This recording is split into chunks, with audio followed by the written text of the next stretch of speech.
this experience, you're going to find it extremely life-changing.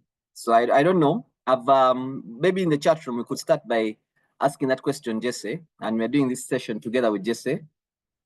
Yeah, thank you. Doing something with Jesse, and we're going to be asking you a few questions.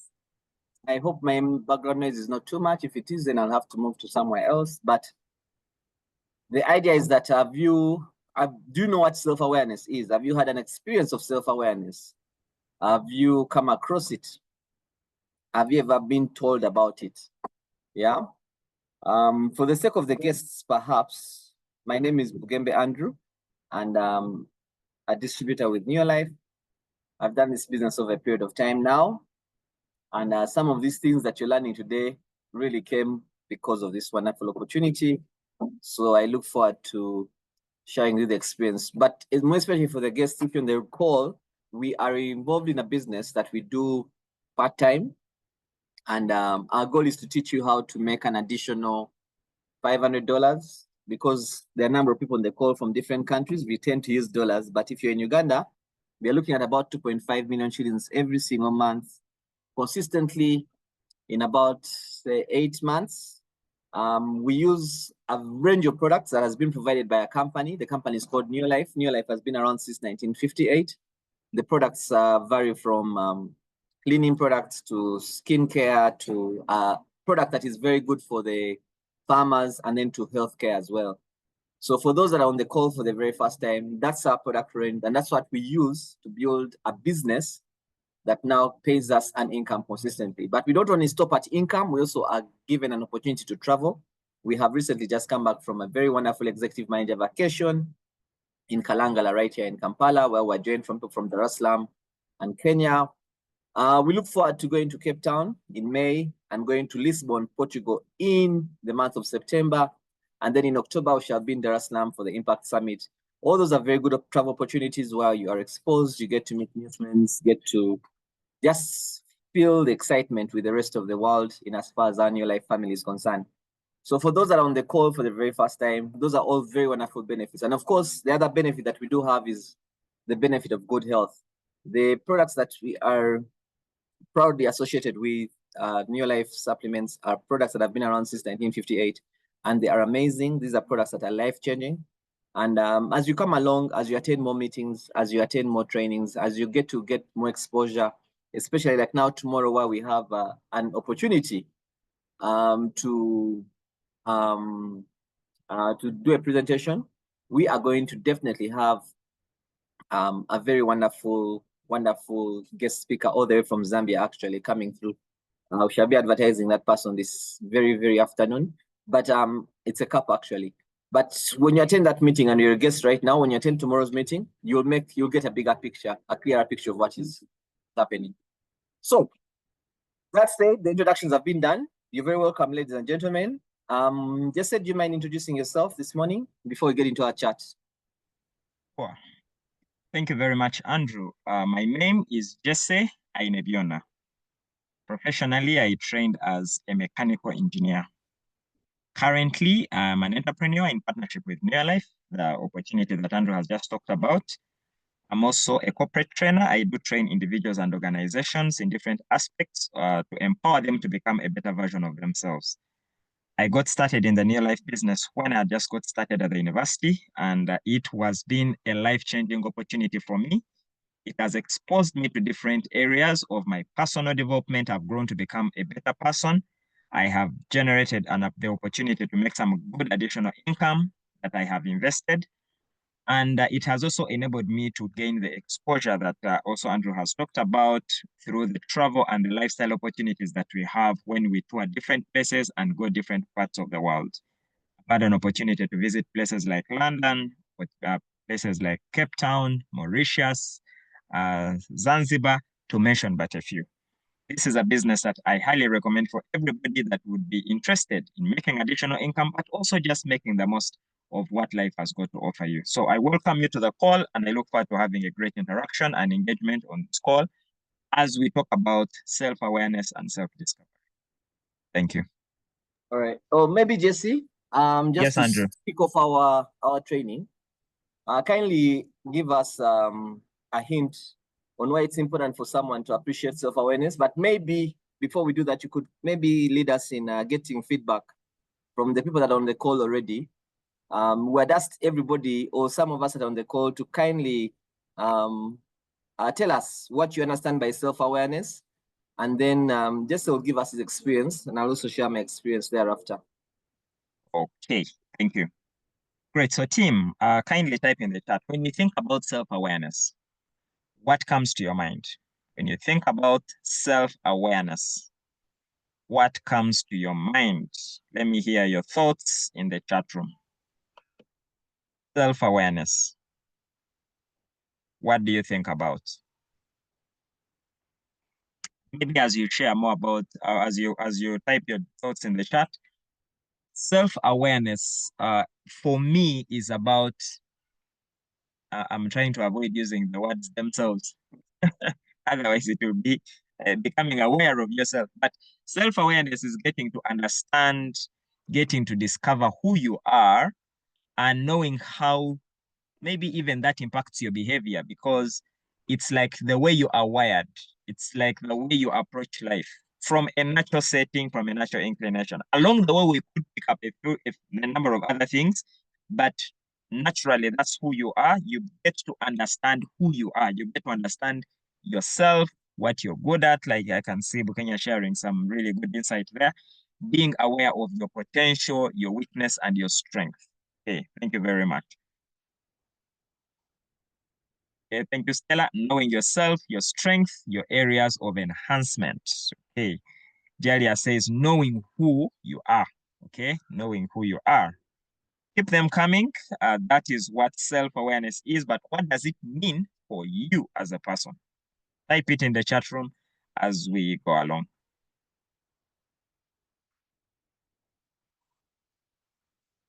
Jesse, coming into new life, were you aware of yourself?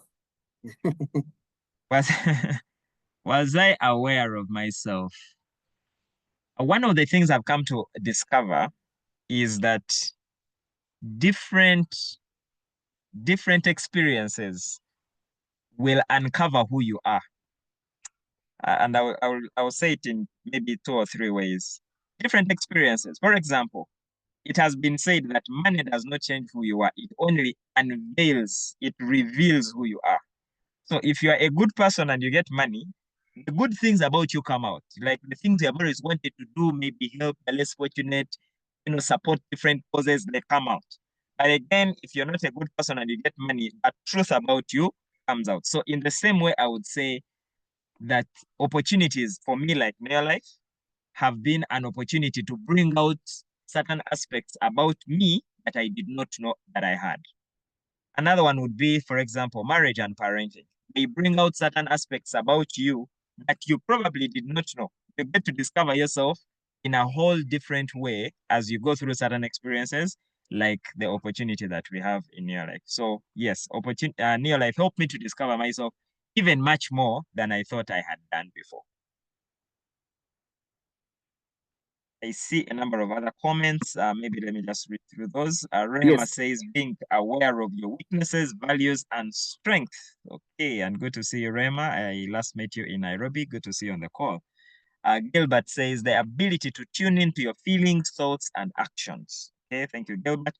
Patrick says, knowing what you are capable of doing. So your capabilities, right?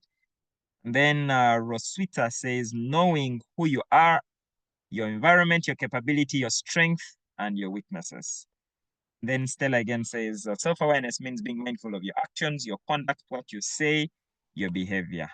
And lastly, Panda says, ability to recognize and understand thoughts, feelings, and behaviors.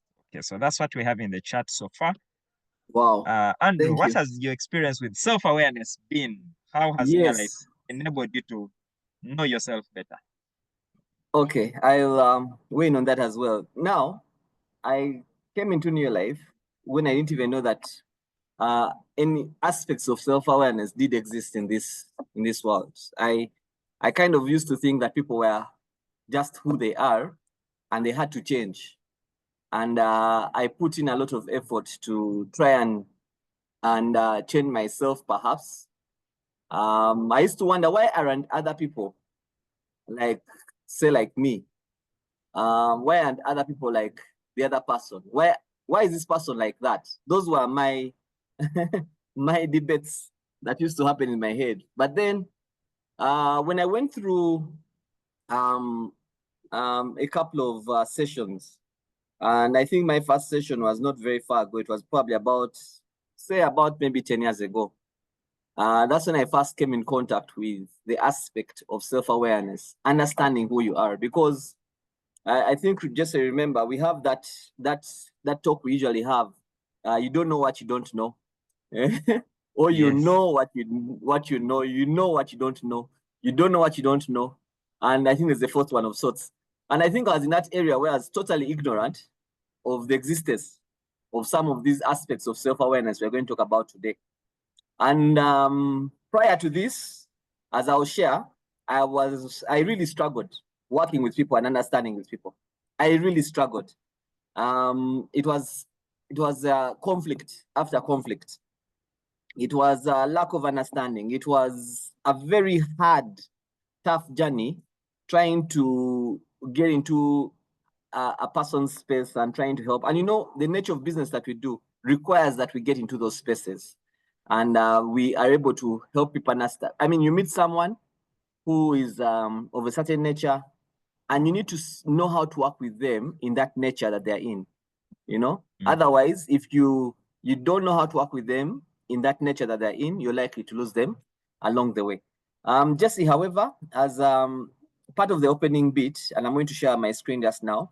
The first thing we're going to discuss before we get into a very deep aspect of self-awareness, we're going to talk about those circles there.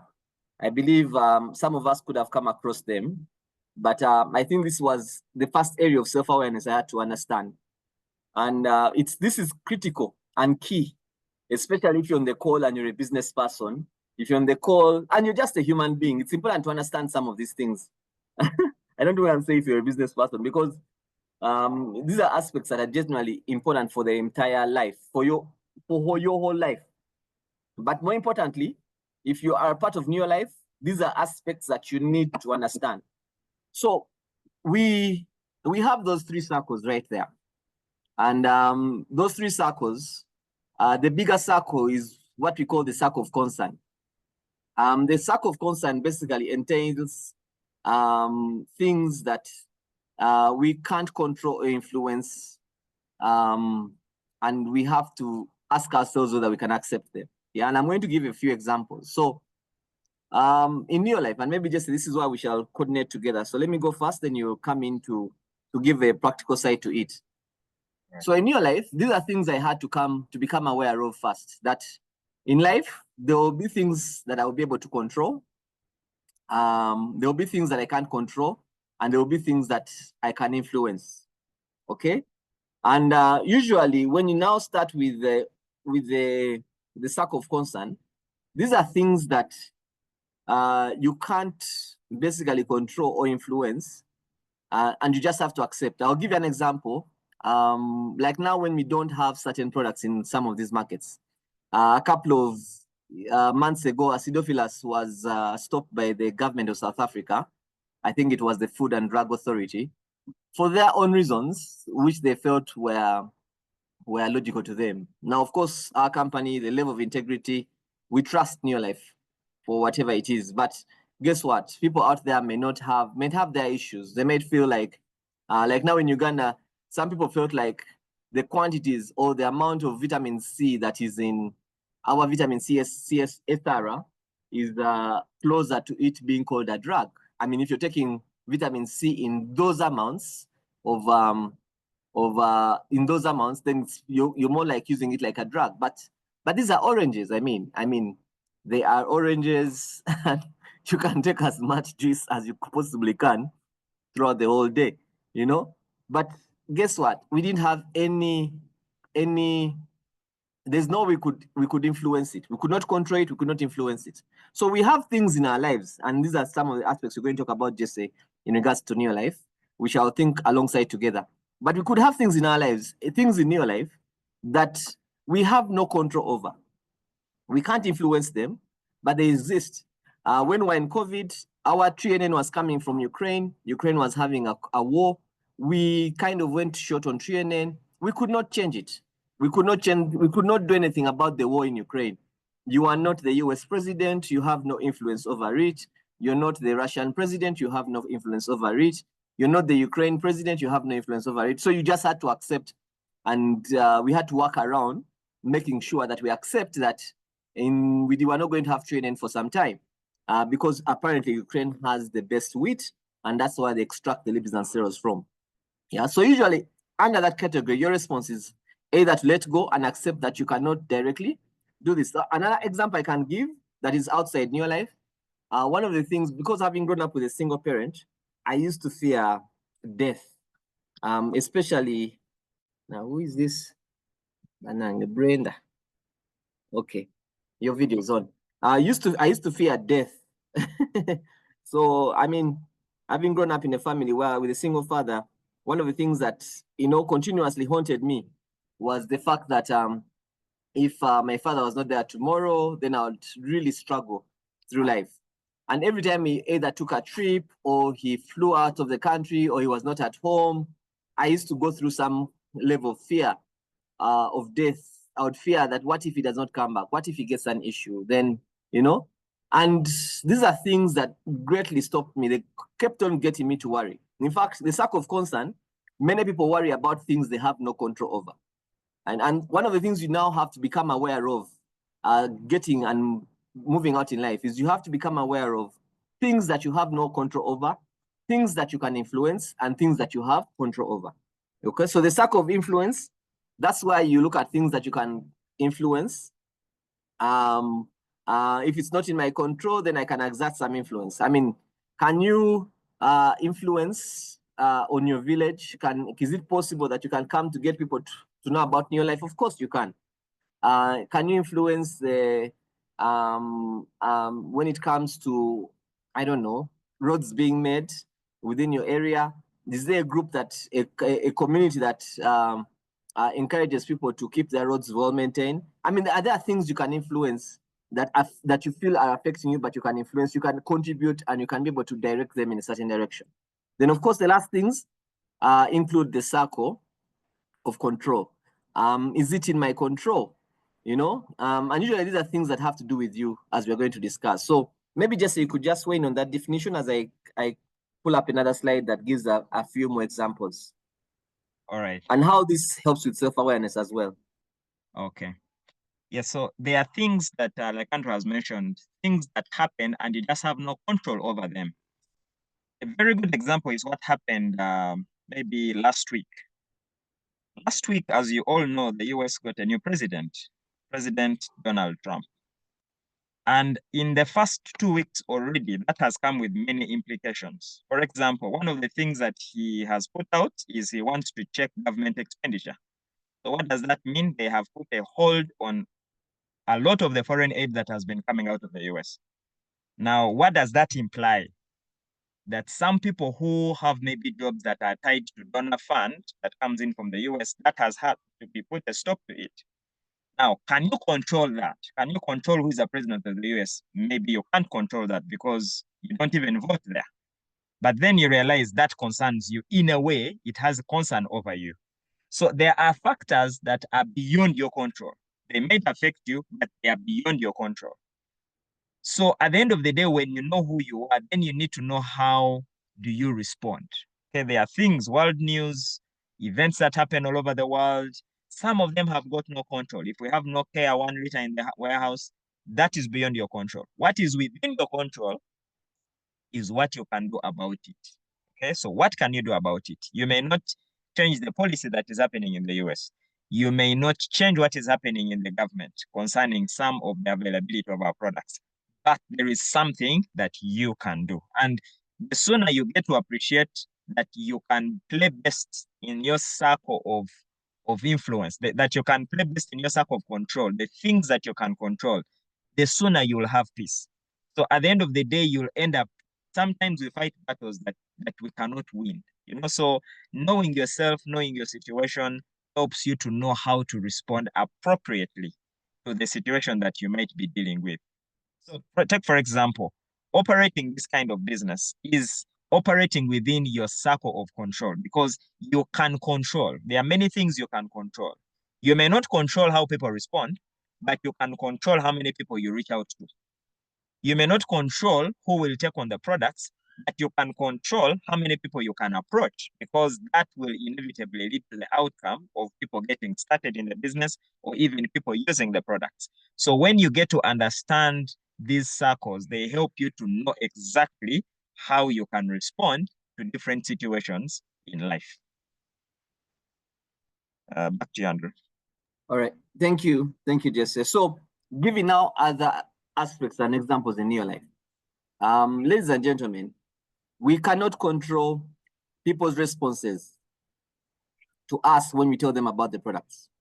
Please get that back of mind. And our job is, what we can control is the fact that we are telling people, the two people you're talking to every single day, that you have control over. But you cannot control what their response is. So if I talk to someone about TNN and their response is, I don't need it, but I've done my job very well, I can't control that response. Yeah, now maybe I can influence it, and that's where the marketing skills come in and everything. But the truth is, there's little you can do about changing someone's mindset, especially after you've educated them about what we do. So just keep in mind that as we build the business, you need to always ask yourself that question. And these are your reactions. In summary, as we now move on to the next one. If it's, whatever you're doing falls in the circle of concern, then you probably can't do much about it. You can't change about it. And your reaction is going to be very critical. If something falls within the circle of influence, maybe you have the influence you have the ability to influence that thing to, like your promotion at work, your health, we all have influence over our health. We can change the direction in which our health is going. You can choose that you're not going to be overweight again, and you're going to lose weight, and you're going to maintain a certain kind of weight. These days I've been in that phase where I'm thinking, oh my God, I'm now hitting 91. I need to get back to 85. All right. So I have influence. I can choose what my weight is going to look like and what my weight is going to be. That I do have influence, and therefore I need to internalize and probably act accordingly so that I can be able to control that bit of it. So that's a bit of that. Now, moving over now to another aspect, and that's now the aspect of temperaments, and we're going to do one by one, Jesse, together, so that you can apply it in people's lives. So we have what we call temperaments. I also just came to find out about temperaments, but if you're seeing this for the very first time, and you don't understand it this very first time, it is okay. You'll understand it with time. In fact, I'll send a link that will probably fill in, and you can be able to understand your temperament even more. Yeah, but what is now very key and critical is that a temperament is basically like more like how you are born. Okay, it's first of all, it's a reflection of who you are in terms of feelings, actions, and mainly feelings and actions and emotions, as they have put it. So a temperament is a mixture of our emotions and feelings that affects how we view and respond to reality. Now, if you have not come across the word temperament, don't worry. But there are basically 4 types of temperaments that we are going to discuss this morning. So we have temperaments that have to do with, we call them choleric, and we're going to tell you who the cholerics are. We also have a temperament called sanguine. We also have a temperament called sanguine. We shall be discussing it as well. We have phlegmatics. We have melancholics. Yeah, now, these are the 4 major ones, but then Joseph will also share with you that there are also personality traits. Some of these temperaments have been divided into personality traits where they combine to 2. So ideally, each one and every one of us probably has 2 existing temperaments within them. 2 existing temperaments within them. We have, so you can either find yourself that you're choleric and sanguine, or you're choleric and phlegmatic, or you're choleric and melancholic. something like that. Then you might find that maybe you're more sanguine and choleric, more sanguine and phlegmatic, more sanguine and melancholic, something of that nature. So each one of us that is on the call this morning, you have some form of temperament that you run with. And that's like God's gift to you, because you didn't wake up to be that temperament. You just found yourself in that temperament. And the researchers, as they have previously done so, have come up with all sorts of reasonings. But the idea was that many of us basically fall under those 4 personality traits or temperaments, as we might want to call them. Now, I'll start with the first one, then I'll allow Jesse to apply this in our business so that it is very... Now, the purpose of this, again, is so that you learn how to work with people and learn how to understand different people, okay? So we have a temperament called choleric. So choleric, who are these people? These are people who are typically goal-oriented. They're ambitious and they're extroverted. Extroverted means they are outgoing. They usually talk with different people. They usually take on career paths of like business, law, you know, security, they're in management, and a few other tasks that are to do with these characteristics. Now, one of their strengths, or one of their biggest strengths, especially with these individuals, is that they can be very ambitious. They are passionate, they are focused, they are leadership driven. They always will be the ones that are taking up leadership roles in different areas. They can also be very efficient. When you tell them to do something, they'll do it almost immediately. They're very quick with getting things done. You know, they can also be very practical. They are also good at planning. They are good at problem solving. They are confident. Yeah, this is, I don't think so as a strength, but they usually find it hard to delegate though, but they are delegators as well. They are usually very motivated. Part of their weaknesses include they can be very aggressive. Now, a lot of Nigerians, I think, are calls. Can be quite aggressive. They're domineering, they're inflexible. There are also people that can be very impatient. Now, these weaknesses can either work for you or they can actually work against you. But whatever it is that the goal of today's training is for you to be aware of who you are. When you identify that this is where I lie, then you look at the strengths and you thank God for the strength. Then you look around working on your weaknesses, okay? So they can be very rude and tactless. They can be very argumentative. They're unable to relax. They are uncomfortable. They are uncomfortable. They are around emotion. I mean, they're not very emotional people. They are very low on empathy. They are intolerant, and they can be too busy for people. So those are the calls. Now, a very quick one. Before Jesse comes in to now apply some of this information and give us some practical examples. If you're unnaturally result-oriented, then you're a call. We call you a call. If you are practical and strong-willed, you're a call. If you are self-confident, self-sufficient, very independent-minded, you can be a call. If you are direct, to the point, and some of us here in Uganda like to say bachiga, and firm when communicating with others, then you're a call. If you are domineering, decisive, opinionated, I mean, you voice your opinions, you don't keep quiet, you tell that to people, you find it easy to make decisions for yourself as well as for others, then you're most likely to be a call. If you're quick thinking, you're a call. If you are visionary and you seem to never run out of ideas, plans, goals, which are usually practical, you think big, you seek for positions of authority, then you're probably a call. If there are people on the call that are motivated by steps. If there were no steps of manager, senior manager, executive manager, and director, these people would not be excited about the business. But because of those steps, they are excited about the business. If you do not require as much sleep as others, your activity seems to be endless, then you're a call. You can be a crusader against all social injustice. You love the fight, to fight for a cause. So the people who are so emotional about, making the world a healthier and happier place, and it really grasps you and you feel like, man, this is something worth fighting for, most probably you're a call, okay? If you wake up wanting to control, change, overcome something, anything, then you're probably a call. If you are slow to building relationships and tend to have only a few close friends, then you're probably a call. If you do not easily emphasize with the feelings of others or show compassion, then you are probably a call. Now, these are some of the negative traits. If you leave little room for negotiating, you're a call. If you are active, positive, maintain forward movement in an antagonistic environment, then you're a call. If you influence your environment by overcoming opposition to get results, you're a call. If you like pressure and you are easily bored when things are not happening fast, you're probably a call. Now, maybe just so you could throw some more light, then I'll share my temperament as well.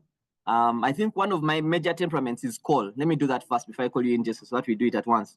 One of my major temperaments is call. Now, I've had, over the last 20 years doing this business, I've had to especially deal with some of the weaknesses that I had. Some of them are not even here. I was a very poor communicator. Maybe it's here, rude and tactless. You know, I used to be very impatient. And now you see, if you're not aware that you're an impatient person, then you cannot control it. You probably think that is how you are. For me, I keep time. I usually don't wait. The situations that require you to wait. Yeah, there are situations that require you to wait. So there are things that you are going to have to learn about yourself if you're going to be working with other people. And then when you also are not a call, but you're working with people that are call, that's why it's important for you to have this information. Because when you have this information, it then becomes easier for you to now have this discussion with other people. So maybe just you could just weigh in a bit on this. I don't know if you could also, I don't know if you want an interaction with the audience that we are with this morning, but we have about, say, 5 minutes, 10 minutes to wrap up the call, then we go to the next one. Right. Thank you. Thank you so much, Andrew. And feel free to just share your thoughts as we go through some of these temperaments. What is coming to your mind? What are you discovering? Just a quick thoughts about this particular segment. I would say, listening to this temperament, you probably want to be a call, because this is where we get results. This is where we achieve everything. They are determined. I mean, they are literally the people that move the world. I have had an opportunity to work with a call. Okay, and I'll take it a little bit out of our business just for context, because for me, it became so clear to me that this lady was actually a choleric. Okay, one of the organizations I volunteer with is Toastmasters. Now, in Toastmasters, it's a fraternity that brings different people together, and it is structured in form of clubs, more like Rotary. Now, when I was serving as the country director here in Uganda, the person who was the regional director for East Africa was a choleric. This lady, at that time, as the East African region, we were probably in number 107. This lady takes on the regional director at East Africa level, and I could tell this lady was so motivated. She was so goal-oriented. She was so focused on the numbers, and she just set her mind to it. We worked together. By the time we finished our tenure, East Africa was number 4. Now, one thing about her, while she was so motivated, so goal-oriented, so result-oriented, such a doer, I mean, all the things you can think about, this lady was not good with relationships. In fact, if you couldn't get the job done, she would fire you almost on spot. And she fired so many people that people literally did not like her because of the way she was relating with people. Now, personally, because I am good in one area where, I mean, I'm more good with relationships and people, I could tell that that was her gap. But I got to appreciate and really appreciate the fact that she was so result-oriented and so goal-oriented that if we did not have that kind of person, we would not have achieved the results that we got. Now, what does that mean? Again, like we have seen, each of these temperaments have got their strengths, they have got their weaknesses. So if you have a choleric, if you have someone with this kind of temperament in your team, what does that mean? First of all, give them clear targets with numbers, because for them, they are motivated by achieving goals. All they want is they want to achieve results. Reward and motivate them. So if you have someone like that, it may be you, it may not be you. But remember, we need all of these different people on the team. Because if you are not a choleric, fine, no problem. You need some people with that kind of temperament if you're going to achieve the results. So give them a target with clear numbers. Secondly, reward them and motivate them. Just reward them because they are reward driven. They are driven by motivation. They want to achieve something. And then remember that for them, they are not really good with relationships. So now that's where you come in, because most likely they will be stepping on people's toes. They will be, they will be domineering. They want their opinion to be the opinion. They don't want to listen to anything else. That is the downside. And that's why these people can easily get results, but they may not sustain them. They will get the results, fine, but they may not sustain them. Why? Because sustaining results does not only come with drive. Achieving results comes with drive, but sustaining results comes with relationships, which they don't have, which they lack. So like the person I talked about, if you sat with any person who worked with her, they will tell you, I would never want to meet that person. Why? Because she was not good at how she would treat people. She was all focused on results. But again, as you rise higher in life, you realize it is more about how you relate with people. So if you have a choleric on the call, just remember that they are not good with relationships. And so you have to find a way to build strong relationships with some of their people. Otherwise, they may get results, but that may not last. And we have had several people like that in our business. People come in, they zoom to the top. After 5 months, they are nowhere to be seen. Even the people they're working with are nowhere to be seen. So we have to come in and build relationships so that as they achieve results, as they do all these things, they do not have a negative effect on the business, especially because of their inability to relate well with people. You'll find that they are not patient with people, for example. So they tell you something once, they expect you to get it. If you're not getting it, they will wonder about you. I've told you so many times. Why aren't you understanding?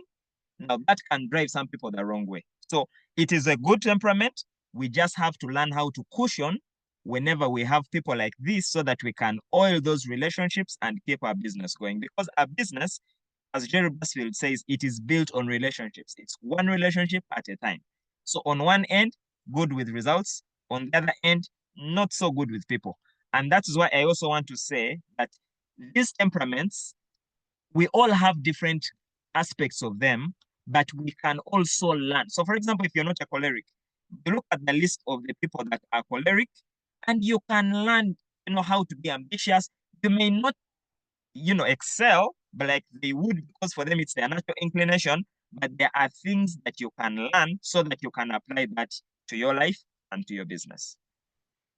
Okay, that's what I can share for now, Andrew. Thank you, Jesse. And just as a reminder, there is no bad or good temperament. All temperaments are good, yeah. And that's why I say it's like God's gift to you. Rosalind, I don't know why you are not listening. I hope everyone else is getting me loud and clear. I hope everyone else is getting me loud and clear. But I see Rosalind is still not. Can someone respond? Okay. So Rosalind needs a bit of assistance. Okay. So now, ladies and gentlemen, this is very critical for our business. Because of the nature of person a choleric is, being self-driven, you'll realize like now, a number of people that we work with, either it's Jerry Brasfield or now Jerry Brasfield, I think is called Flag. Kendra may be called something. Call what? She may probably be either call Sang or call Flag. But you see, the idea is that when you pick up and you're able to understand the individual working with, first of all, when you understand yourself, it becomes easier for you to control and to manage yourself. When you understand others, like the example Jesse has given us, it becomes easier for you to approach those people. So sometimes when I approach a cold person, because I know this choleric person, very ambitious, they're probably very good for a business, self-driven, but I'm also aware of the fact that they have issues like they're impatient. So I will not reach late if I'm going to meet a call. I will not reach late. I'll also be very aware of the fact that they can be inflexible. If they say they want to do it this way, first keep quiet and give them a chance to do it the way they want to do it. They can also be very argumentative. So you may not want to be in an argument back and forth. They can also be too busy for people. Yeah, I remember, I know there's a call online. there's a call online. One of our team members, Stella, when I met her, she told me, Andrew, the only time I have is 7:30 in the morning. 7:30 in the morning. I said, you know what, Stella, I'll be there. Now, some of you may be on the call, and you may be on the call this morning, and you have people you are approaching, you're prospecting them, and then this particular a very serious person who is very good for the business, and all of them are good, but maybe this particular person is a call, and they're telling you, you know what, if you really want to see me, I can only give you my 15 minutes at 7 a.m. Now, unless you adjust and you are flexible enough to meet that person at the time you want them to meet them, then you're likely to miss out on the opportunity. For you, thinking, these guys are too serious, da, da, da, da. But you see, that is their nature. That is their nature. You have to adjust to get into their space so that you can be able to what? To take advantage of that. So the drive and ambition that calls have is very good. So if you meet a call, the way, if you've understood the individual or the temperament of a call, you'll be able to bring that person on board and be able to work with them appropriately. Their confidence and assertiveness can be very, very challenging sometimes. I mean, someone comes in the business and they're telling you, for you've been building the business, you're struggling to become a manager, senior manager, but then they're telling you, but this business seems easy. I remember there's a call that we met with Janet some time back, and he's a big businessman in Kampala. The moment we met him, he used Supergrow. He loved it. He was for him, these were his thoughts. Can I invest $1 million in in this product? Can they ship it for me? $1 million. He was talking in terms of dollars. That is how calls are. They are big thinkers. They are thinking of a lot of. They can also be very strategic at thinking. They're also results oriented. That's one of the things that Jess has been able to write out. So just be alive to the fact that this whole thing of impatience, insensitivity, the difficulty with feedback, all these are things that can help you when you are aware to deal with an individual that is a call, and in return to also come back and also help yourself if you're a call, like you are in my case. The second temperament we're going to look at just now is the sanguine. No, the sanguine now are the party excited, they love, they are the social people. Okay? They are primarily very enthusiastic, they are highly talkative, they're active, they are social, they have a social personality. You know, their careers are probably in marketing, banking, and so on. But here they are clear strengths. They are very sociable, they cannot be there without people. Okay? So usually when you're working with a sanguine, they want you to be in their presence. They want you to be there to help them do some things. They're very charismatic. Yes, they're the people that bring excitement to the room. Now, the call may not bring the excitement to the room. So the calls are working for money, the sanguines are working for fun. So when you tell the call, the sanguine, we're going to Kalangala, the lights come on. You know, when you tell the sanguine we are going to Cape Town, they'll do whatever it takes. Dr. Kabugo did whatever it takes to make sure that he's in Cape Town this year. Yeah, because of his nature as a sanguine, you know. So they are very outgoing. They find meeting people very easily. Usually sanguines are people who will sponsor. They'll sponsor and sponsor. For them, sponsoring is not a challenge because they find relationships very, very easy. They're very confident as well. They're warm-hearted. They're optimistic. They're fun lovers. So that's why now the travel comes in. The moment you realize someone is a sanguine, maybe you're talking about money and it may not be attracting that sanguine very well. But when you talk about travel, when you talk about the aspect of going to Cape Town and having been in Mauritius and having done ABCD, they come out. Then the sanguines are also very spontaneous people. They will call you immediately and tell you, Andrew, I have a prospect here. Come now. They don't even, there's nothing like planning. Now, if you know you have a distributor like that, or you're working with an upline like that, sometimes you have to understand that a bit of that comes from their background. Then they're also easy friend makers. You know, actually one of the biggest sanguines we have on the call is who? Maggie Kajimu. Yeah? She makes friends very easily, very, very easily. And they can also be very lively. If you are at a party, if you are at a function, if you have an event and you don't have sanguines there, it becomes very difficult, extremely. Then what else? Yes, they also have a few weaknesses. Because of their impulsive nature, guess what? They just jump on you. Anytime, come and we do this one-on-one. This one has called me. Andrew, where are you? Let's go.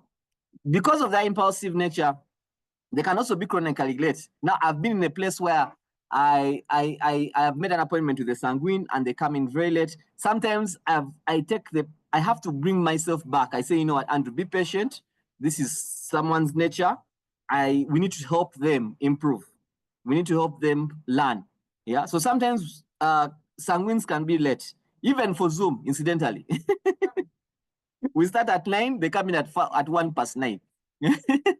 Yeah, so they can be chronically late. They can kind of be shameless. They're very forgetful. Yeah, so are the calls as well. But the sanguines are also very forgetful. They are compulsive talkers. They are too loud. They can exaggerate. My God, sanguines can really exaggerate. They can tell the story. You can, like now, Kalangala. Some sanguines are telling the story. You can even begin wondering whether you are in the same place in Kalangala. But the way they are telling the story of Kalangala is like, okay, this place. So they're very good at exaggerating. And sometimes what they're saying, they can appear very anesthetic. They're self-absorbed. Sometimes they are too happy, you know. So I know that being too happy is a challenge, but sometimes it can be. So sanguines, here is your summary, basically. You're naturally people-oriented. You have an active, positive, and maintained forward movement. You influence your environment by encouraging others to work together. You are easily bored if not involved with people. Social activity. You are fun-loving. You're playful. You're easily amused. So sanguines, my other downline who's a sanguine is Alson. Sanguines, sanguines, when you come, let's go for training. Yeah. That's when now things become hard. But when you say, let us go for a dinner, my God, the antennas come on. They're like, where is the dinner? How can we do it? What do we need to do for the dinner? So they're usually very, very fun-loving. They're turned on by fun-loving activities. So if you have a downline who, for example, is oftentimes very bored, is a sanguine, is bored by uh, by events and trainings, you need to understand that maybe you need to pass on this message on a one-on-one. If you have something that you want them to understand, a strategy, whatever it is, a principle that you need them to understand, you may need to do it by one-on-one, because sitting them down in a conference room may not be that kind of thing. Because as soon as they sit in that conference room, it probably takes them 10 minutes and they're switched off, because they're looking for what other fun-loving thing to do. Unless if the conference is fun, it is playful, it is fun-loving, that's when they really get switched on. You know, now you realize that now for the calls, some of these things may be an irritation to them, you know, for the cholerics. So your voice oftentimes will show excitedness and fredness. So sometimes when I walk into a certain area and quickly, I am also able to determine who is a sanguine, who is a call by the nature of someone's voice. So many times people that are very friendly and excited are oftentimes sanguines. You are very receptive and you build relationships quickly. You are animated, you are approachable, you're accepting, you are enthusiastic and expressive. You're very good with your words. You tend to be disorganized. Now, this is a disadvantage side. So sanguines tend to be disorganized. They easily forget where they left things. They are easily distracted. They can change quickly. They dislike being alone. So you don't want to be putting a sanguine alone. A sanguine wants to be among people. You know, the moment you put them alone, it's like a punishment. The attention span is based on whether whether or not they're interested in the person or the event. When telling a story, they can often exaggerate what happened, and they can even leave out important details and focus on the exciting things about the story. Sometimes they are difficult. You sometimes have difficulty controlling your thoughts and emotions, and those are sanguine. So Jesse, I believe you're a sanguine. You have a sanguine bit in you, eh? You can go ahead and share some aspects in that. Yeah, I think, yeah, like I said, there are traits. Sometimes I find it really hard. And why I find it hard a bit is because there are situations. So, for example, there are sanguine situations in life. For example, we are in Kalangal. And then it is time to say, you find that it's easy to flow, to get into the moment, and you have the fun, and you will easily come off like a sanguine. I think I have sanguine tendencies. I'm not sure it is a predominant one, but I know that there are situations where I am, and yeah, the sanguineness will take over. What I wanted to say about this is many times we tend to relate with people the way we are, not the way they are. So if you are a sanguine, you might think that everyone should be like that. You know, why are people low? There is no energy. What's the problem? So you have a tendency to think that everyone responds to life the way you do. And I think as leaders and as we go through life, then you realize that the goal is to know how to work with different people. So for example, if you have someone who is strong in the sanguine area, you then understand the value they bring.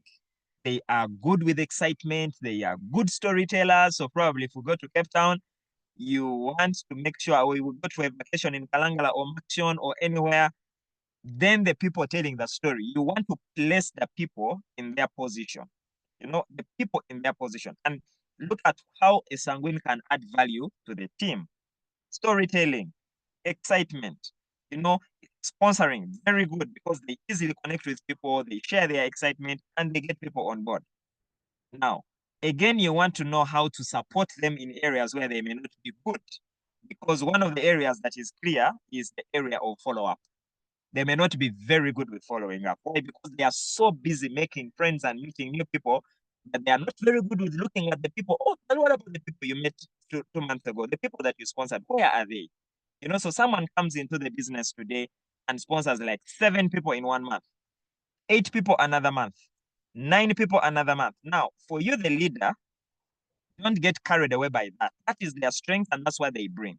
But now come in and do the follow-up and even help them to learn how to do a bit of follow-up, because their strength can also be their weakness on the other hand. So learning how to work with them, learning how to support them, especially in those areas where they may not be strong, would be something very helpful. As you also think about this whole area of temperament, you realize you might have children, and one of them is a sanguine, another one is a choleric. Okay, so naturally we have the tendency to say, why don't you be like this one? And then you tell the other one, why don't you be like this one? So maybe the sanguine is the kind that when visitors come in the house, they are there talking, they're entertaining them, they are talking, they're sharing, they really know how to keep the guests entertained. Okay. They may not have another strength, but then you want to place them in a place where they can maximize what they are good at, as you support them in the areas where they may not be so good. Yeah, so that's what I can share, Andrew, for now.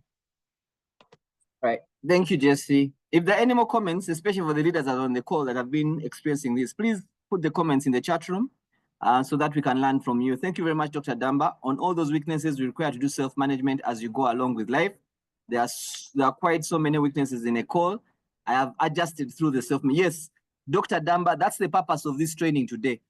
Become aware of who you are, make the adjustments, but also understand who other people are. And the people who don't know who they are, you also need to adjust and understand them.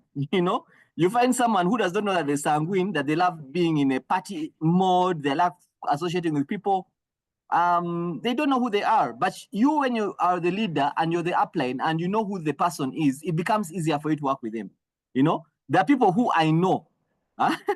Well, like now, these are found very interesting about the sanguines. I know they are sanguine. I have a sanguine downline, Alson. Now I have 2, even Maggie. They are 2 Ruby directors. Okay?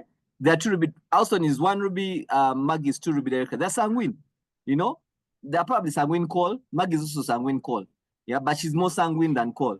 But you see, when I'm working with Maggie, I'm not going to I am going to do more work with her in an environment when she's with 3 other people than doing work with her when she's alone.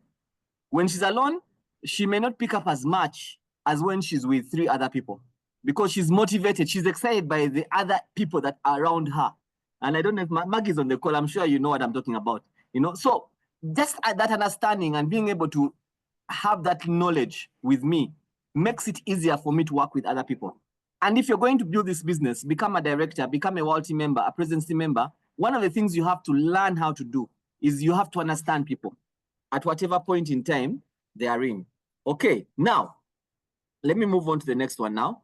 So the next one there is phlegmatic, phleg. So the phlegs, and one famous person we have here is Mr. Kanaklia. He's the phlegmatic, is the phlegmatic. So the phlegs, these are relaxed, peaceful, quiet, and easygoing people. Okay, so probably you don't want to be pushing them. Manager, why don't you become manager? If you back at them, why don't you become manager? Why aren't you doing this? If they feel there's pressure, they'll sit back and not do much.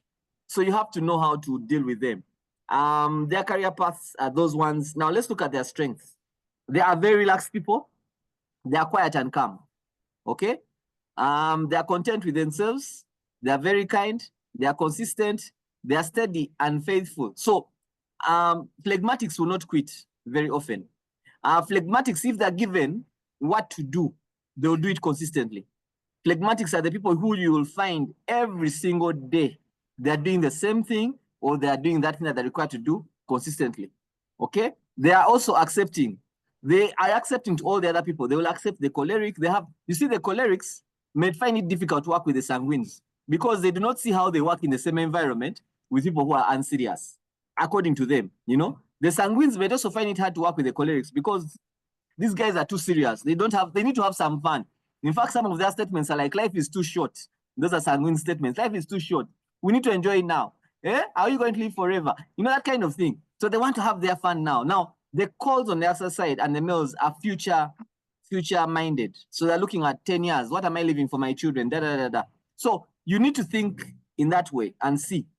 They're affectionate. So the phlegmatics bring people together. They feel sorry for people. That's very sympathetic. They say, no, let's not do that. It will hurt them. It will do that. But you remember also, with the nature of with just being in business, you need to be very careful about being affectionate, because if you're too affectionate, sometimes it could be a disadvantage to you as a business person. They're very diplomatic, very, very diplomatic. Phlegmatics are very diplomatic. They want to maintain peace. They're very rational. They want to think of this. Okay, we have 100 people in the room. Hey, what will the other person say if we do ABCD? They're very curious. They're very observant. Okay, very curious, very observant. What are some of the weaknesses? Sometimes phlegmatics can be shy, so it becomes difficult for them to approach people. These are people who really struggle to approach people. They have to overcome their fear of approaching people. They are always scared of change.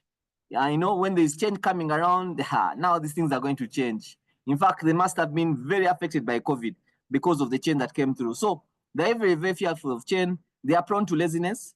Yeah, phlegmatics can be very prone to laziness. They are stubborn.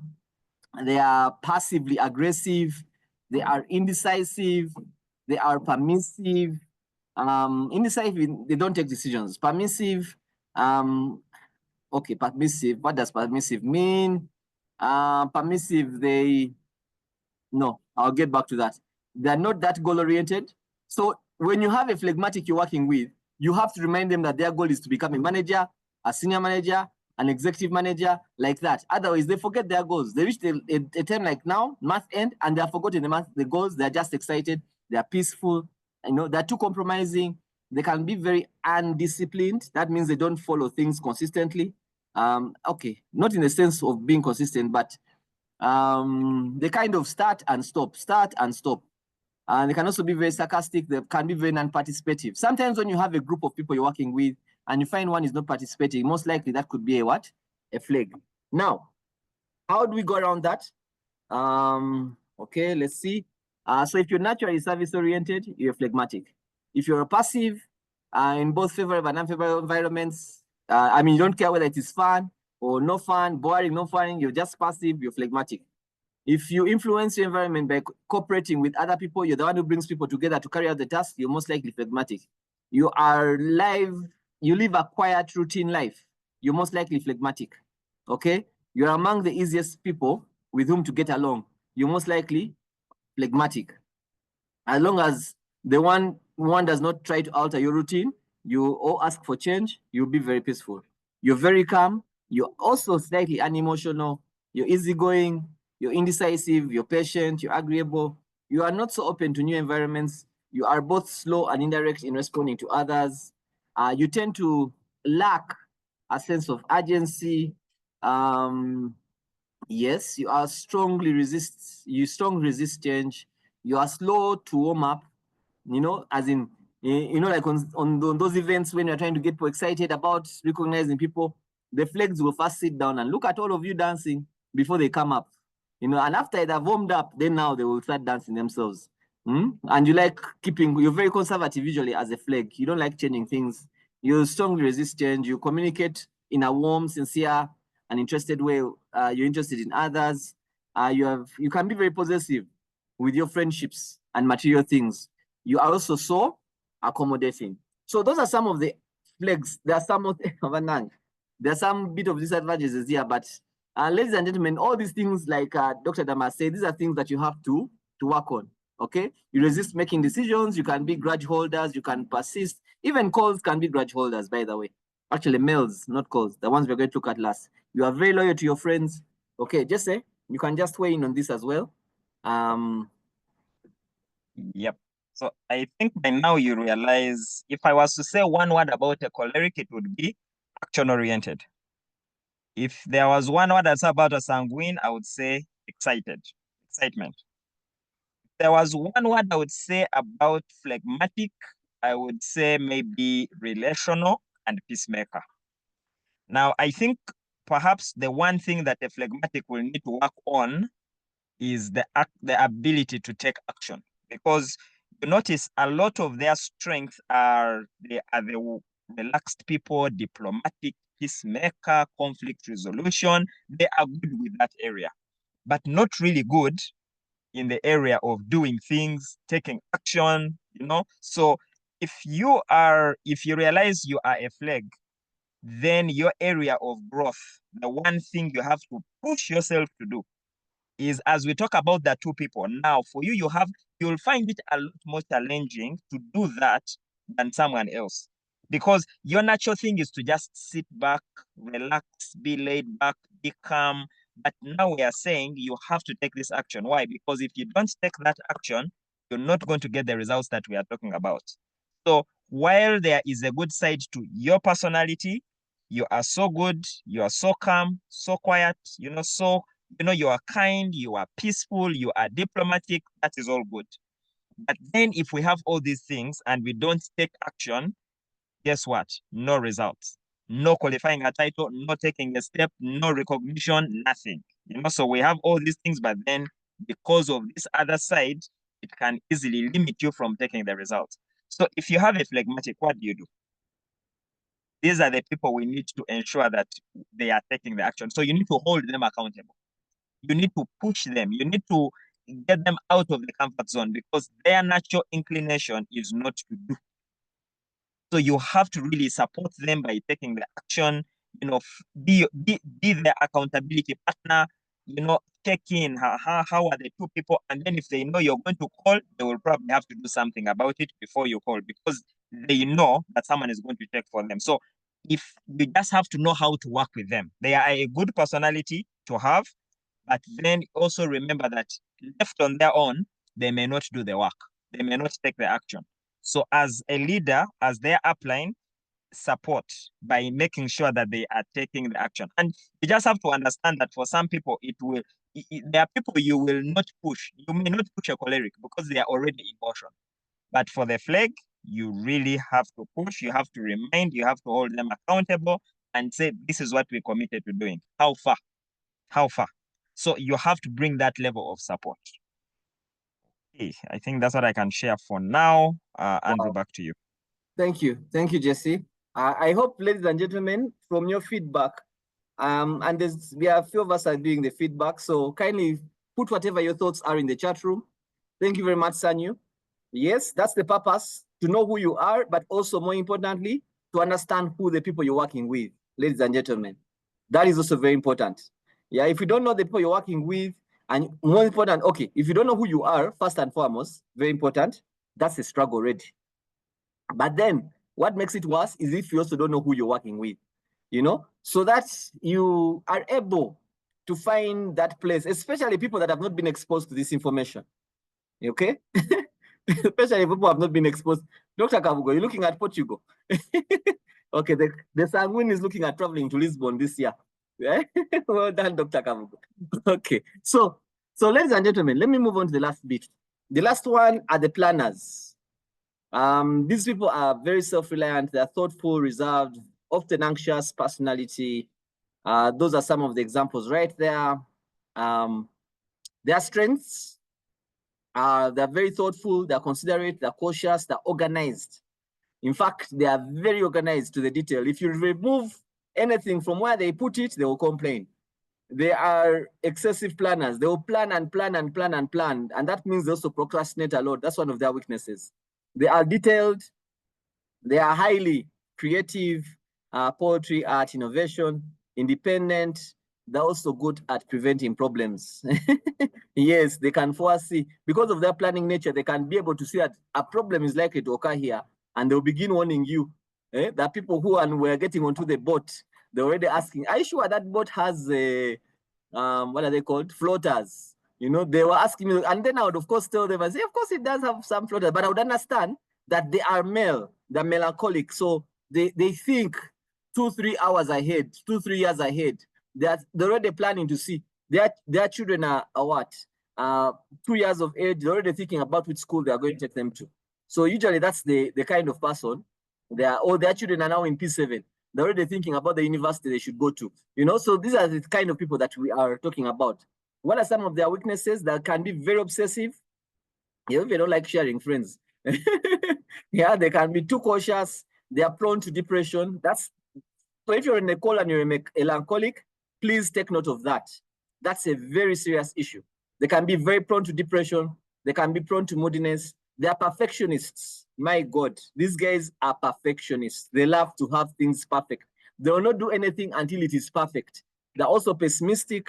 They are difficult to please. They are deeply affected by tragedy. You know, when something happens to them, it remains in their minds for a long time. They have a tunnel vision. Yes, they're looking at one thing at a time. They are procrastinators, and they are discontent with themselves and others. You know, when you do something, sometimes they can be, you say, but I could have done this better.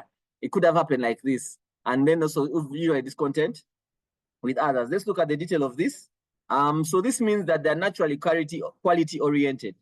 They are very conscious, tentative response designed to reduce tension, and they are often tend to become aggressive to restore a peace in a favorable situation. This is me. You influence your environment by adhering to the existing rules and by doing things right according to predetermined standards. You tend to get bored with something once others get figured it out. You are in between being bold and quiet, okay? Just in the middle. You respond to others in a slow, cautious, and indirect manner. You are reserved and suspicious until you are sure of others' intentions. That's also important. You are self-sacrificing, you're gifted, and you can be a perfectionist. You are not trying to be right. You are driven to figure out what is right. You are skeptical about almost everything, but are creative and capable. You tend to have negative attitude towards something new until you have had time to think through it. You are conscious, picky, and you can be sensitive to what others think of your work. You have anxiety about the present and the future. That's true. You tend to have guilt feelings, but fail to realize that guilt will not change the past, nor will worry change the future. You allow guilt and worry to rob you of enjoying the present. You need reassurance and feedback. This is very important for males and reasons. You can be moody, which usually is related to your negative evaluation of people. You are detail oriented, very logical, analytical, and factual in your communication. You need information, time alone to think, and detailed plan in order to function effectively. You may take excessive time to think about your options before making a decision. You fear taking risks, making wrong decisions, and being viewed as incompetent. You are well organized. However, on occasion, you may keep things cluttered, but you will know what is in the piles. You are determined to make the right and best decision. So, ladies and gentlemen, these are the temperaments. And I think at this particular moment, before Jesse you come in, I just want to say that each one of us has a major temperament and a minor temperament. So you can be male call, plague male. Usually so I'll send a link on the groups, which gives you a test, 68 questions, which you can be able to go back and test, and they will show you what kind of temperament you probably are. But usually you're two temperaments. There's a major one and the minor one, okay? And it's important for you to understand what you are. Now, Andrew, myself, I am male call. So I am more of male than call. And because I know that about myself, sometimes like you've seen things about males, they want feedback. I'm always asking. I have people that actually ask, how was today's training? How was this? I literally thrive on feedback. I can be very moody, you know, and that's now the negative side that Dr. Dama is talking about. You have to learn how to get out of that place. That's why people that are very prone, I told you about the worrying I used to have towards death. I used to worry and worry and worry. I used to worry so much that it would stop me from enjoying my present. I had to get out of that beat and begin understanding myself. Now, for me, this is good enough. But when I'm also working with another male, I am able to help that male because sometimes the males need feedback. They need all these things that we have talked about, and we're able to assist them according. So each one of us has a major temperament and a minor one. So from what you've seen today, I hope you're being able to classify yourself. I'll send a link to the effect to probably guide you on also further classification. But please, Jesse, go ahead. And then we shall do two more things, and then we shall call it a day. All right. Okay. Thank you. Thank you so much, Andrew. Sometimes there's a question that people normally ask, and they say, if you were an animal, which animal would you be? I thought about that, and I really got to like the chameleon.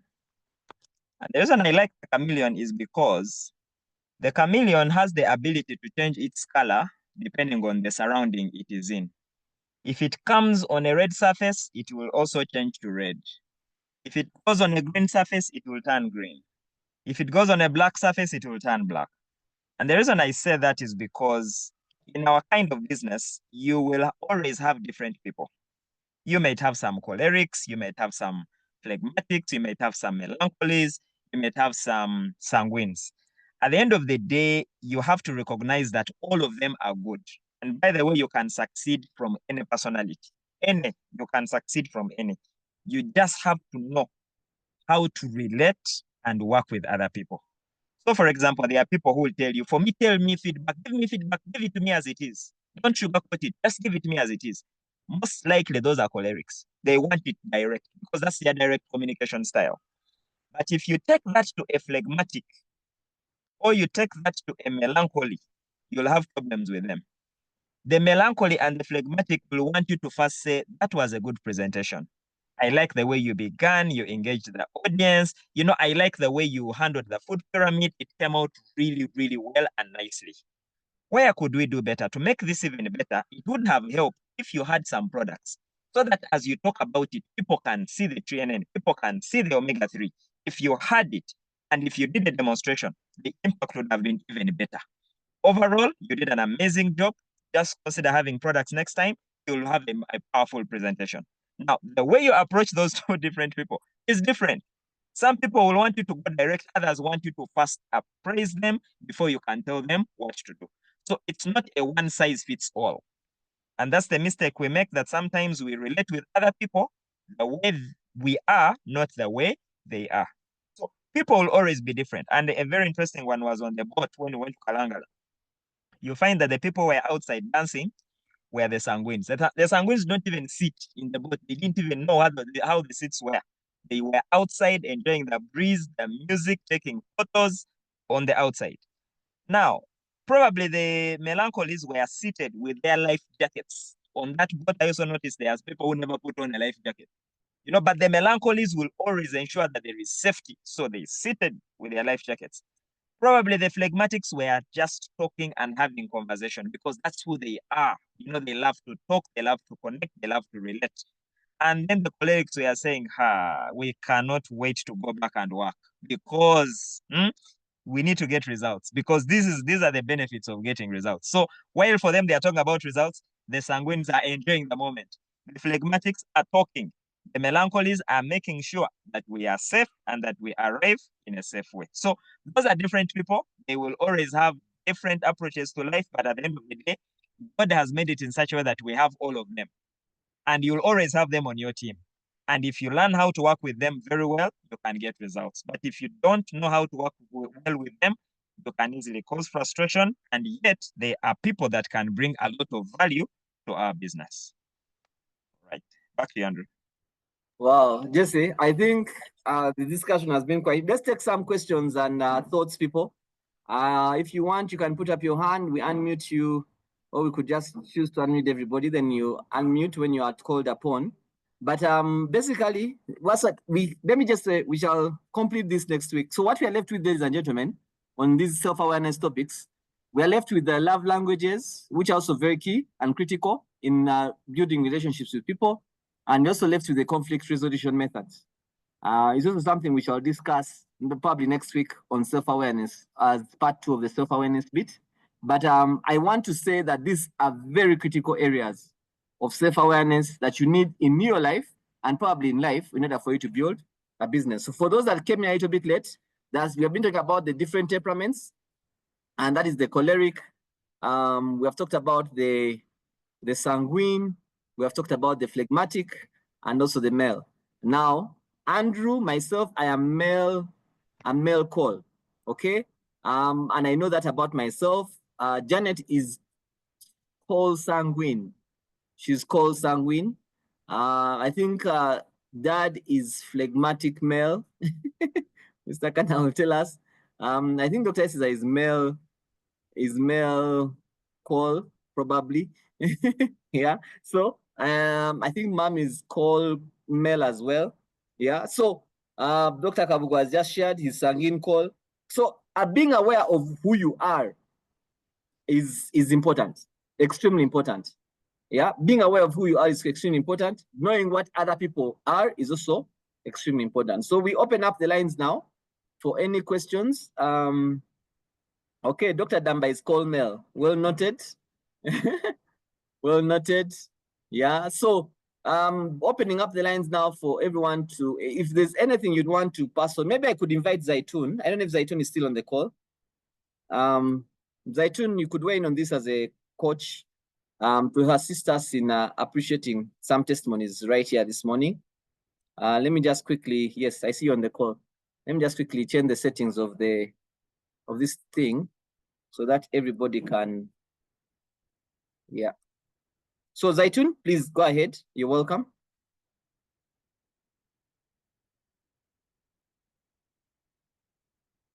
Zai, are you there?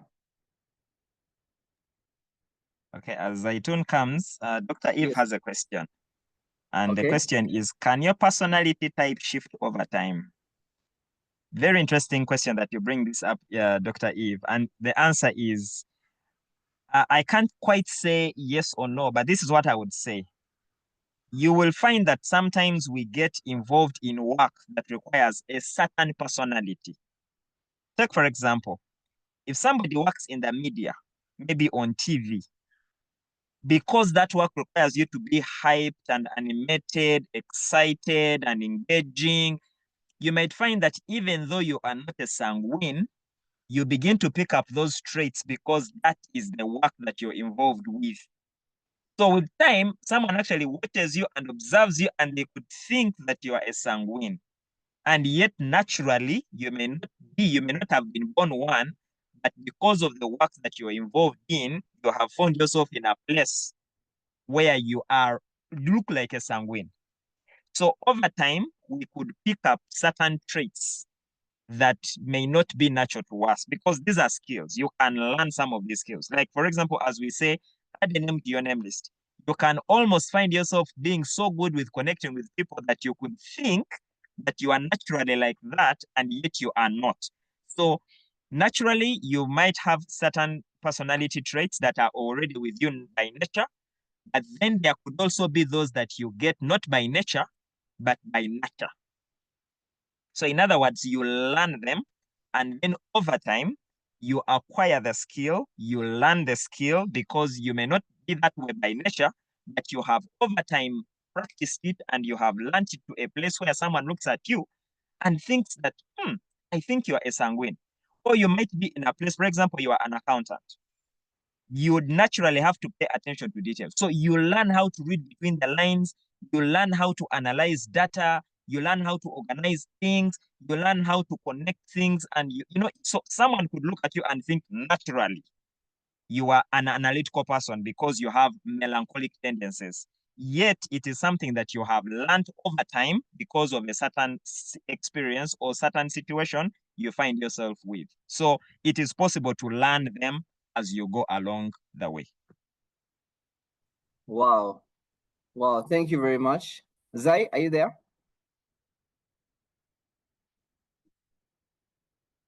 All right. Let me invite Janet. Ma'am, I know Dr. Cesar is on the call. I don't know who is closest. Just we're looking around for encouragement, testimonies, understanding people and being able to work with. Mchalaka Jim, you are also there. So I don't know who goes first. Usually the call will put on the microphone before. I think I've unmuted everybody. I believe everybody can unmute themselves. Yes. Yes, Maggie. Okay, thank you, PT. I really appreciate the person who discovered this temperament thing. It's correct. Because once you see people you are working with, you can identify that this one is a male call, this one is a freak, this one is a sanguine. I thank God that I'm a sanguine. Me, I enjoy the moment. I don't want to get bored. Life is short. Thank you, Pete. Okay, Maggie, you're done? I'm done. Okay, thank you, Maggie. Thank you very much. Any other person? Dr. Kabugo Stella, are you on the call? Yes, I'm on the call. Yes, please go ahead and you can share your testimony on this area. Good morning, ladies and gentlemen. I love the topic on temperament because I have, and Dr. Eva asked a question. I've seen my life change. Okay, I sort of have walked through all the temperaments, but right now I do the quiz. I'm a whole sang. But I also know I think I wasn't meant to be. I'm not really meant to Andrew be. Stella is lost. But sorry, you're not. So we are hearing you, Stella. It's okay.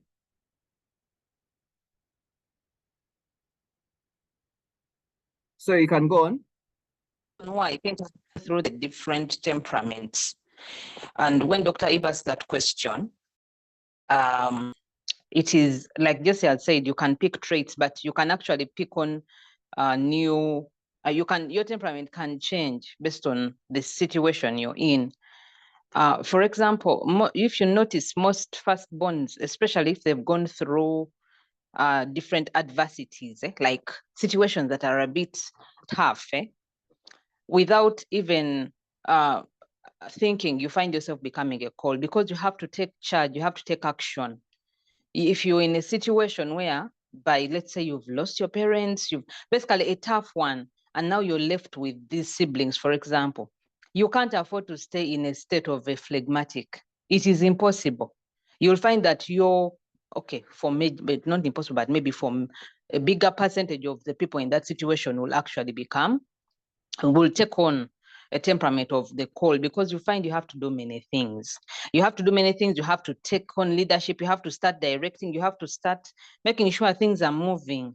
So you can't even find yourself parting like the sanguines do, because it's not working at that particular point. You have to be, now you're the breadwinner of everyone.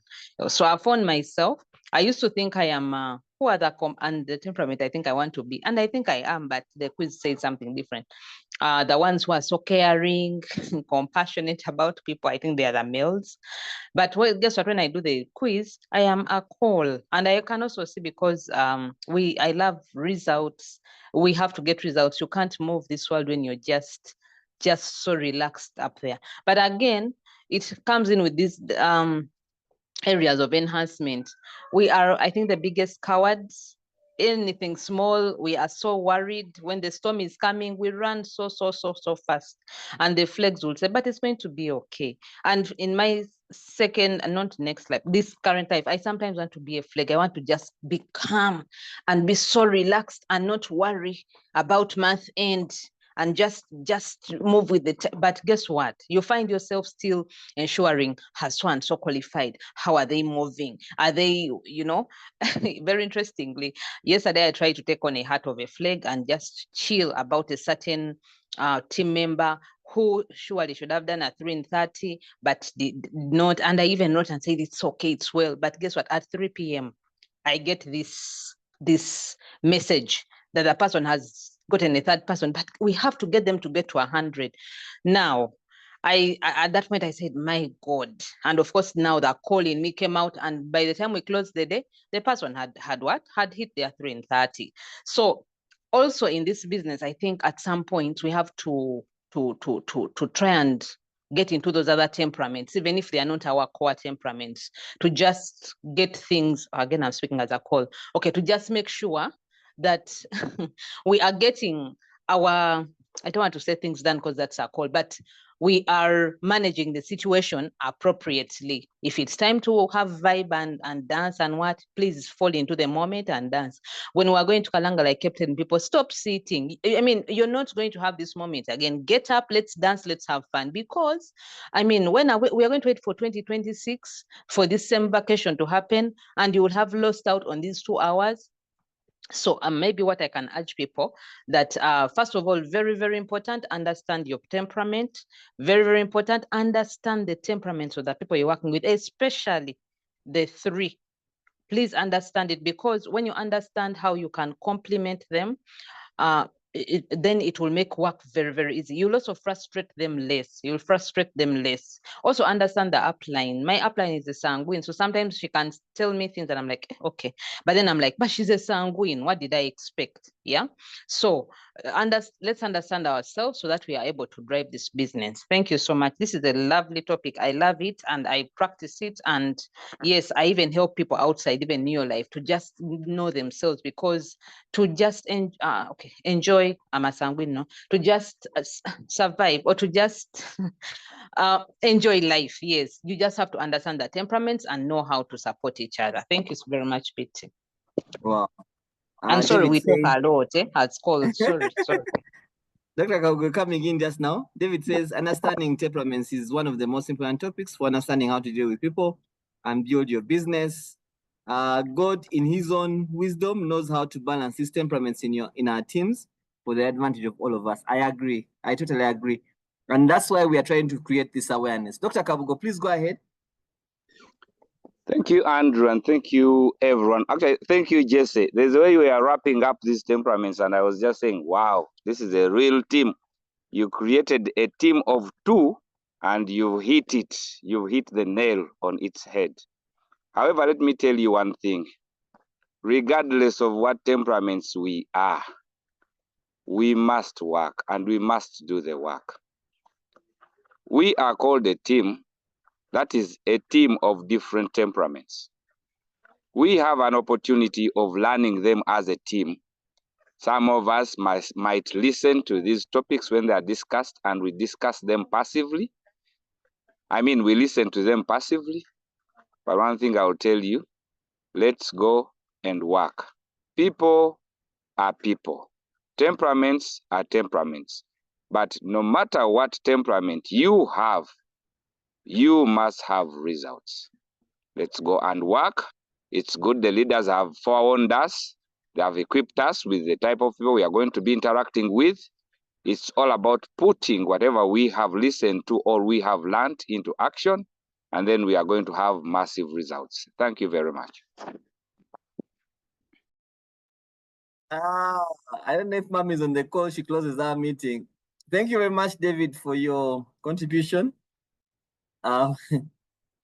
Mom, Dad, yeah, it's important to note that we can't change our temperaments. It's a genetic thing. However, we can modify our temperaments to become better at what we do. Yes, I totally agree. Yes. Hey, I'm looking for the person to close our meeting this morning. Dr. Esses, are you still on call? Hello? Oh, okay. That has come. Yes, Mr. Kana. Yes, Andrew, thank you very much. I will just start it by a very nice laugh and say, it's so beautiful that you had the chronic, the sanguines, and the flags talking, and it just describes exactly what a team is like. And I love Dr. Kabogo's conclusion. He really talked like a choleric, and okay, Maggie and the rest. So I'm going to talk like a flag, and just to see how it works together. The beauty about it is that you have very nicely presented it with the strengths and weaknesses.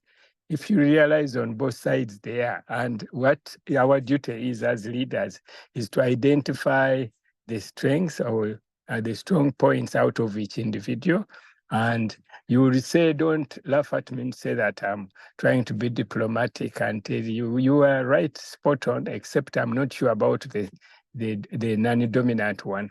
But the important thing is that when you are in a team, you have to identify who people are. I've found it very, very interesting that you succeed, keep the friends and succeed, make you move forward.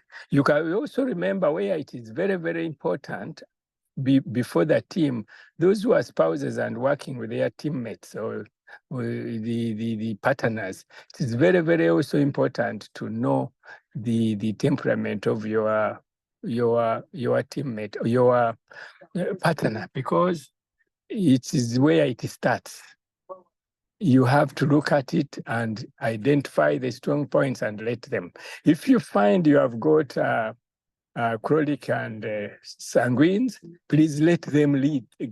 Don't suppress them, let them out, like what we do in the team.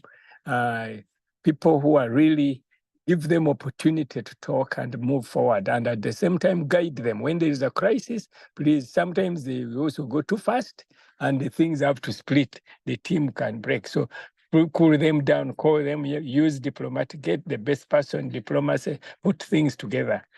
So, Andrew, thank you very much. And the members who have contributed, I've loved each and every time of your piece of contribution. It just showed the dynamics of a team and the inherent personal temperaments of individuals. Finally, by saying, picking on Dr. Kabugo's thing, the results are what we look at in your life. So at the end of the day, see the combination, advantages, and utilization of all the temperaments to get results. Thank you very much. Thank you very much, Dad. Tomorrow on the call, thank you, Jesse. Jesse, I appreciate your contribution this morning. I appreciate your time. Thank you so much for your time with us this morning. We really appreciate you and for helping us understand this very, very diverse topic. Ladies and gentlemen, tomorrow we are doing, there's a couple, Irene and Dr. Tino, all they're from Zambia. They're brand new Sapphire directors from the month of December. They'll be our guest speakers. Please invite massively. You'll have the link today. And we look forward to hearing from those very wonderful people that have become multi-members all the way in Zambia, where there's no warehouse, but somehow they're building the business. We look forward. Thank you very much, Jesse.